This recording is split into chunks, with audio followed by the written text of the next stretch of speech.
The Golden Boy, Real Guide to Treasures. Ang ating episode ngayon mga katiyats ay tungkol sa war tunnel na ginagawang depository ng Yamashita Treasures. At bago tayo magpatuloy, of course, shout out sa lahat ng ating mga katiyats Luzon, Visayas, Mindanao at sa ating mga katiyats in abroad na nanonood. Huwag kalimutan mag-subscribe para palagi kayong updated sa mga uploads. Magandang buhay mga katiyats. Merong mga treasures ng Hapon. Ito yung mga tunnel na tinatawag na war tunnel or tunnel na ginawa para sa giyera. Katulad nito, ito ay ginawa para sa mga commissioned officer, yung mga opisyal. Okay, galing sa may tabing dagat, sa gilid ng pangpang ay narito yung secret entrance at papasok siya dito, briefing room, mess hall, kainan, hospital, and then bababa siya sa radio room, and then nakatago ang secret ang daanan ng commission officers quarter. Ito yun. Grabe no, ang pagtago ng mga opisyal, ang lalim-lalim. Ito ay may lalim yan na estimated 170 feet. Okay, convert nyo na lang sa meters. Approximate lang yan, karamihan yan. Ngayon, bakit merong treasure sa mga ganito? Kasi hindi na gagastos pa ang GIA, ang Japanese Imperial, hindi na gagastos ng labor. Hindi na sila magbigay ng oras para sa paghukay ng ganito. Kasi ang mga paggawa ng ito, isang taon to ginagawa.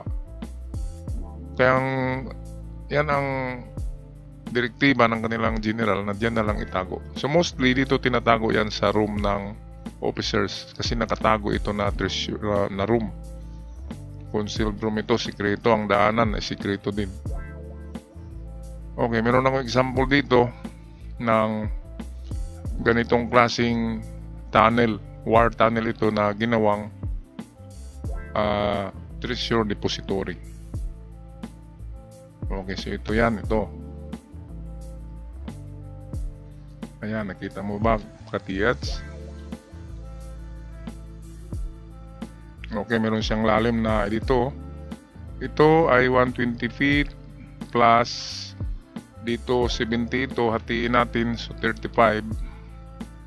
So 35 plus 120. Ang lalim nito ay 155 meters. I make that feet. Yan ang lalim niyan. At ngayon, ang problema niyan, katulad nito, ang treasure ay narito. Yan, at yan, ito yata yung room ng officers, yung nakatago. Dito yung radio room, ito yung hospital yata, at ito yung mess hall. Dito kumakain. Ngayon, tingnan nyo ito, ilang hagdan yan.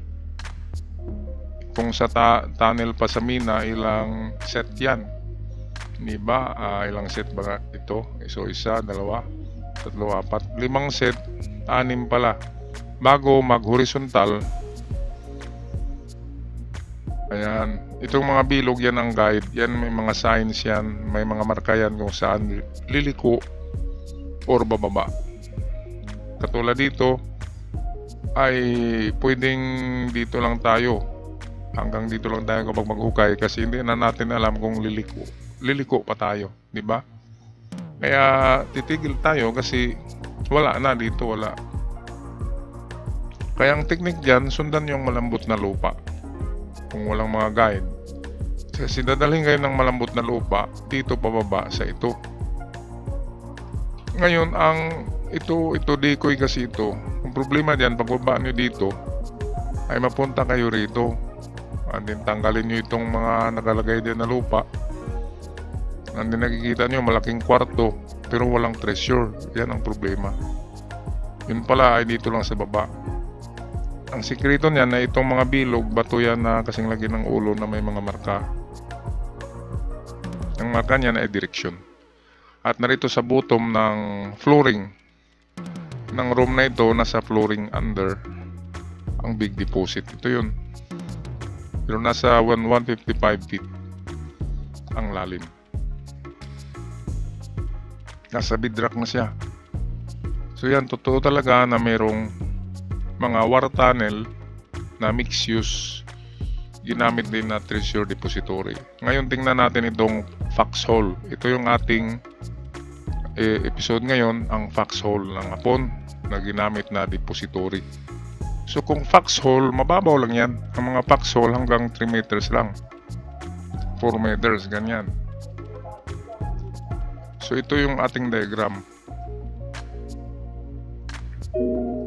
Ngayon, ito, lalagyan to nila ng bato dyan, nakaharang. And then dito, meron ding isa. At itong dito, ibabackfill nila to, lupa na to. At pag alis natin ng itong bato rito na ito, alisin natin yan. Ay, meron na siyang hagdan na gawa sa bato. Ayan, no? At naka-slant na siya. So, dito naman, ay lalagyan naman nila yan ng lupa. Lupa na naman. Para hindi kagad natin makita ito. So, lupa itong dito. Ayan, so ang sikreto, kapag nasa loob na tayo ng lupa sa ilalim, sundan lang yung mga malambot. Kasi yung malambot ay backfill. Katulad dito backfill din to. And then pagdating dito, nilalagyan na ng malaking bato. Harang, ganun dito sa kabila. So, hinaharangan talaga yan. Kasi kung walang harang, makukuha ka agad. O, ayan, so may harang. Ngayon, ito na. Ito na kung bakit hindi tayo nakakakuha gamit ng ating mga scammers. Tinatawag ko na yan na scammer eh. Kasi niluloko tayo ng electronics. Pero sa tamang mga kamay at tamang analysis, magandang tools talaga ang mga scanners at metal detector. Kailangan kasi yan ng analysis. Ngayon, bakit nasabi ko na na-scam tayo? Kasi ito, katulad dito, ako to, tinira ko ito. Yan. At nag-reading siya ng 30,000 sa Proton. So, reading 30,000, binigay niya ang distance, 3 meters, at binigay niya ang lalim, 8 meters. Yan ang karamihang lalim sa mga na-detect ng Proton. So, ayan. Ngayon, sabi 3 meters, kaya dito tayo. Layout tayo dito, layout tayo ng hukay at umpisa tayong mag-hukay. Ayan, so pagdating natin dito sa, sabihin natin, 3 meters, ay nakita na natin ang solidong layer. Ito, solid na. Di sasabihin kaagad ng mga nag-hukay na, sir, solid na sir. Wala na ito sir. Ito pagdating dito solid na naman. Ikaw din, wala kang experience, sasabihin mo rin na solid na nga. Tigil na tayo, niloloko tayo. Niloloko tayo ng ng kagamitan at mga engkanto. Pero ang totoo niyan, nandito lang sa baba. Kasi ito, sinadya nilang slant ang entrance at i-horizontal pa nila ang item, ilagay sa malayo ito para hindi talaga matumbok sa ibabaw. Katulad nito, ang mga aura nito, ang aura ay dumadaan ang mga aura sa malambot na lupa. Katulad dito, ang aura nito at saka itong sa kabila, kulayan natin ng green. Yan, nagbibigay yan ng aura at ang aura niyan ay dito yan lalabas. Yan, sisingaw diyan. Sa kabila, ganun din, sisingaw din dyan. Ngayon, pag napadaan tayo dyan, hawakan nating mga locator na helicopters, yung mga umiikot, ay ikot talaga ng malakas dito. Ngayon, sabihin natin, okay, hukay tayo, ganyan. Ngayon, pag hukay nyo dito, ito pa rin ang tinatamaan yung mga solid layers. Sabihin nyo, stop na tayo. Ini-scam tayo ng scammer, na scanner. Pero ang totoo, ay kung dumiretso lang dito, matamaan yung backfill na malambot. Ito yun, malambot na portion kasi tunnel na yan. Ang problema nga lang dyan ay didiretso na naman tayo dito. Kasi hindi natin alam na nandito pala sa kanan. Ayan talaga ang problema. Kasi wala tayong mapa. Ngayon, kung magaling yung analyzer at butas-butasin niyo yung tusok-tusokin niyo yung gilid ng tunnel, sabihin niya ito malambot to, drifting tayo papunta rito.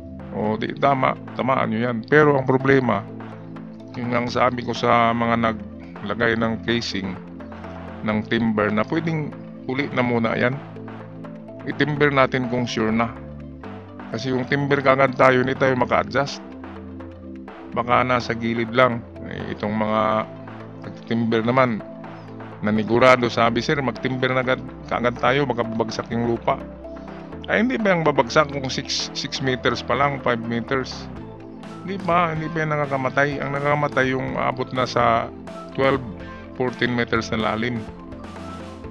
Kaya yun din ang isa ko sa masasabi sa gumagawa ng mga itong timber, na huwag muna kayong mag-timber sa 5 meters lang. Kasi hindi pa naman babagsak ang lupa dyan. Para makapag-detect pa yung analyzer nyo, pa-detect niya ang gilid ng tunnel. Kasi hindi yan direkta. Ang imagination kasi ng mga tao nagta-tunnel ay direkta dito, tamaan kagad sa baba. Hindi ganyan, tulad dito, nandito lang pala at narito sa kabila. Kaya kailangan ito na portion dito, ito, yan, ito yung ano ng tunnel, gilid. Huwag nyo munang lagyan ng ng casing or dingding or timber. Kasi pinapako yung timber, hindi na matatanggal. Ngayon, kung mag-detect tayo sa gilid or tutusukin natin itong malambot, hindi na matusok. Kasi nandiyan na yung dingding ng casing. Okay, kaya doon na sa medyo malalim. Doon na sa mag-umpisa ng babagsak ang lupa. Doon na gagawa. Sa 5 meters, hindi pa yan. Babagsak yan, buhay ka pa rin. Makikita ka pa ng kasama mo. Yung drifting na, yung malalim na talaga, katulad nito, dito ka na pupunta, yan ang delikado, nababagsak, patay ka talaga dyan. O, ayan. So ngayon, halimbawa may locator ka dito, Black Hawk, AKS. Ito, pagdaan mo dito, ay hindi mo yan ma-detect kasi dito sumisingaw dito ang aura, kaya dito mo yan ma-detect. Ngayon, pag napadaan ka gamit ang iyong deep seeking metal detector, napadaan ka dito, ito na portion, ay mag-detect ito. Ayan, detect yan. Kaya ang gagawin nyo, hukayin nyo kaagad ito. Ngayon, pag hukay nyo ay original layer ang lupa, original, matigas, bedrock. Sasabihin ka agad ng analyzer na original. Naloko tayo. Niloko tayo ng mga diwindi, ng engkanto. Ganyan. Pero ang totoo ay ito ang natamaan nyo na klaseng tunnel. Itong Foxhole War Tunnel na nakasalantang entrance. Yan.